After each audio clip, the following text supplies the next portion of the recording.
అయ్యో ఆడమనిషి అని ఎంతో అనుకున్నాం. కానీ మిగిలిన ఇండస్ట్రీలో ఉన్న గర్ల్స్ అందరూ ఆడవాళ్ళు కాదా? వచ్చేవాళ్ళు ఎవరు ఆడవాళ్ళు లేరా? ప్రశాంతి, మానసీ నాయుడు గారు 45-year-old లేడీ విక్టిమ్ అయింది.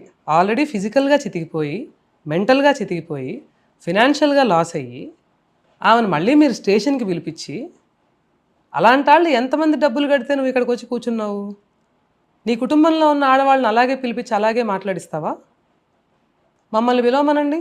మా ఇంట్లో మగవాళ్ళు తలకాయలు తీసేళ్ళి కూర్చుంటారు జైల్లో.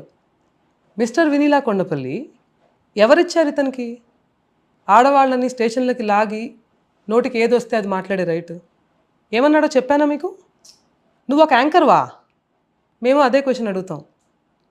నువ్వు ఒక డైటీషియన్వా అని, విత్ ఆల్ ద ప్రూఫ్స్. ఏంటి సమాధానం? ఆడపిల్లలు అంటే ఎట్లా ఉన్నారు మీకు? ఎట్లా కనపడుతున్నారు మీకు? అంత ధైర్యంగా వచ్చి నువ్వు చేసే చెత్త పనిని రిపోర్ట్ చేస్తే స్నబ్ చేస్తావా ట్రూత్ని నువ్వు? అది కూడా ఇట్లా చేయమనండి, నన్ను రమ్మనండి ముందుకి. How dare you do that? ఎంత ధైర్యం నీకు? పెద్ద ఆమె 45-year-old లేడీ మెంటల్ ట్రామా అనుభవించి ఫిజికల్గా పాడైపోయి క్లియర్గా నీకు చెప్తుంది ఇది నా బాధ అని. ఆమెను తీసుకొచ్చి నువ్వు ఆమె ధైర్యంగా వచ్చి నలుగురికి నాకు బట్టిన గతి పట్టకూడదని మాట్లాడితే, ఆ విక్టిమ్ని 4th ఎస్టేట్గా అందరికీ అవేర్నెస్ క్రియేట్ చేయడానికి ఈమె మాట్లాడిస్తే అంత ధైర్యం చేయకూడదు మీరు? మేము మోనార్కులం అంటారా మీరు?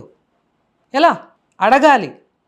వాళ్ళ దగ్గరికి వెళ్ళి రిక్వెస్ట్ చేయాలి. And you know what, they offered money. వీళ్ళు ఇచ్చిన సున్నాలకు వాళ్ళు పడలేదు. ఇంకొక సున్నా యాడ్ చేసిన పడదు అమ్మాయి. అమ్మాయికి చాలా వాల్యూస్ ఉన్నాయి. One gem of a journalist, anchor అని పిలవాలంటే. అట్లాంటి వాళ్ళని కూడా ఇద్దరు కొంటారు, లేకపోతే బెదిరిస్తారు, వాళ్ళ ధైర్యం చంపేస్తారా? వీళ్ళని స్పేర్ చేస్తున్నాము మనం. అండ్ ఇంకొక విషయం చెప్పాలి చివరిగా,